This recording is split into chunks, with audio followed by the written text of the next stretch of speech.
I'm going to turn it over now to Chairman Cassidy, and he'll finish this up while I go vote. Hey, thank you, and thanks for a great hearing. I know it was well attended, so thank you, Senator Tuberville. Really appreciate it. And gentlemen from Alabama, all of you, thank you all for being here. We speak a lot about science of reading. Full disclosure, my wife is the CEO of a set of 4 public charter schools for children with dyslexia. And she'll get referrals from other schools because, well, 20% of us, 20% of everybody watching in this room are dyslexic, according to the folks at Yale. And and those who are recognized, have interventions, sometimes they're just smart enough to get by, or they're mildly dyslexic, they do okay. But someone who's severely dyslexic or without resources oftentimes does poorly. Again, my wife went into one of our maximum security prisons, and she found that 50% of the men were dyslexic. And that is compatible with literature. I think it was, she may tell me 70%. But it was the same as found in a prison in Texas. So we know that illiteracy is a major risk factor for incarceration, and that dyslexia is a kind of principal reason for people to be illiterate. So as you speak of the need to train for the science of reading, there is particular screening required and curriculum developed for those children who are dyslexic. So Ms. Wicks, any comment on that? And how do we broaden the number of kids being screened, and once we discover them, do something with them?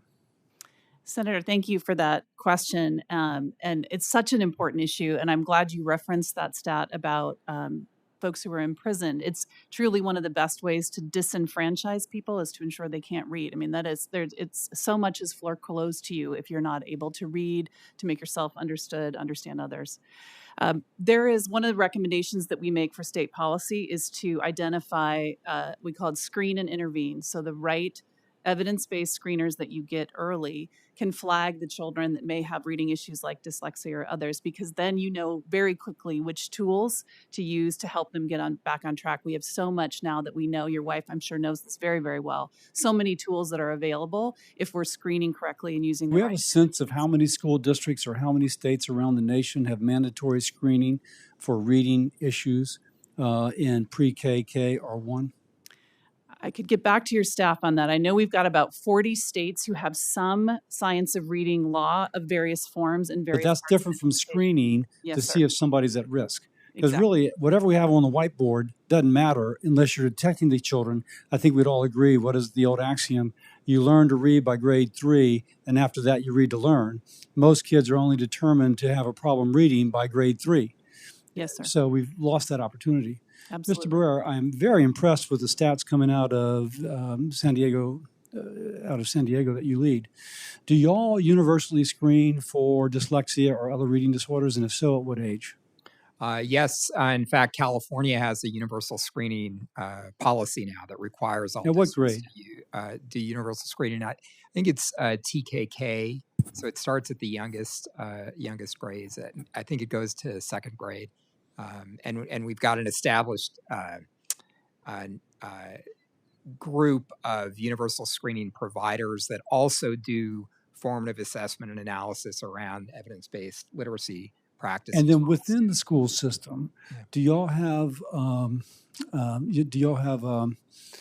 a program specifically, a curriculum specifically for the dyslexic student, or are they mainstreamed with the others, kind of the same sort of curriculum everybody else is? Well, I think there's curriculum, Senator, as you know, but then there's also practice. And so if we have the tools, the screening tools in place, which we do, that allows classroom teachers, and if classroom teachers have access to the data and an ability to do that analysis, particularly around formative assessments, that allows teachers to target strategies to... Now, let me ask you, though, I think either Ms. Wicks or Ms. Gentles, or one of you, maybe any one of you, talked about the need for teachers to have ongoing education as regards both the prospective teacher, the actual teacher, on. Yes. And teaching a dyslexic is different than teaching a non-dyslexic, if you will. Yeah.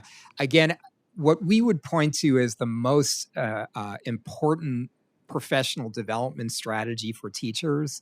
There's what happens in a school of education. There's sort of pull out PDs where, teachers leave their classroom and go to some. It's having an experienced literacy resource teacher who can be there side by side with the classroom teacher and identify this particular I student. find that the literacy teacher, unless she is taught specifically about dyslexia, because oftentimes dyslexia is not, I think, given the sufficient emphasis. Put it this way. We got 20% of the population is dyslexia. Yes. We got national reading scores that have not improved for decades. 40% of kids of color are reading below basic by what, grade 4? We are failing. Now, something's wrong. So in my mind, it makes sense that we have a bunch of kids poorly diagnosed and are intervened upon with dyslexia, anchoring that so that whatever we do for the others, we are anchored by kids failing to reach their potential because the intervention is not correct. Now, so I say that, and I'm not fussing at anybody. I'm just kind of a cry of the heart to do something. In your school system, and I can imagine your demographic, because I'm a little bit familiar with your neighborhood. What percent of the kids are reading? Do you have that same sort of dismal 40%? I'm not blaming you. I'm asking that 40% reading below basic by a grade 3. It depends, obviously on the part of the district. Obviously, it depends where students are when they come into the system.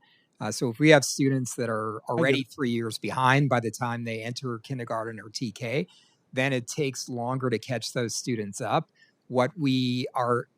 So if you look at the data that we're anticipating for this recently concluded year, the 24-25 year, we're expecting record growth on our summative assessments, particularly driven by Latino students who are socioeconomic. Record growth in terms of student population or in terms of growth of your score rates?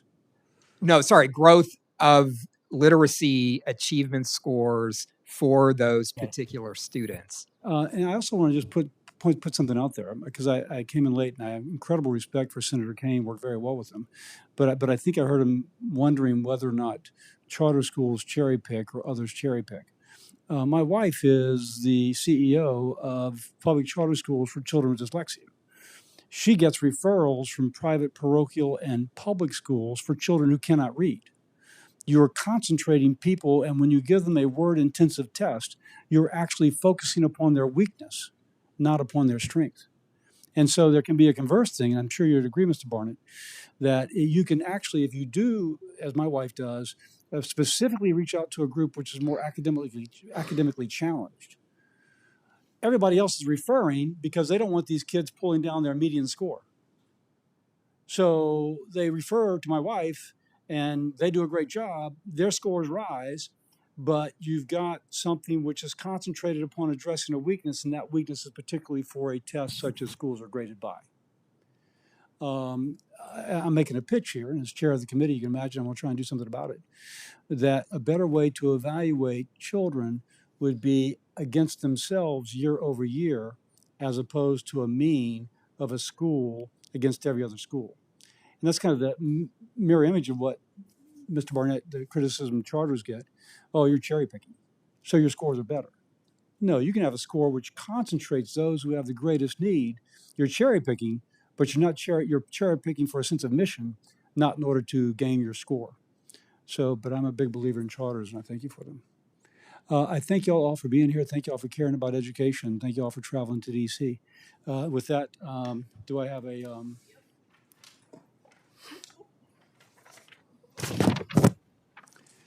For any senator wishing to ask additional questions for the record will be due 5 p.m. Wednesday, August 6th. Thank you again for the witnesses for being here. Subcommittee stands adjourned.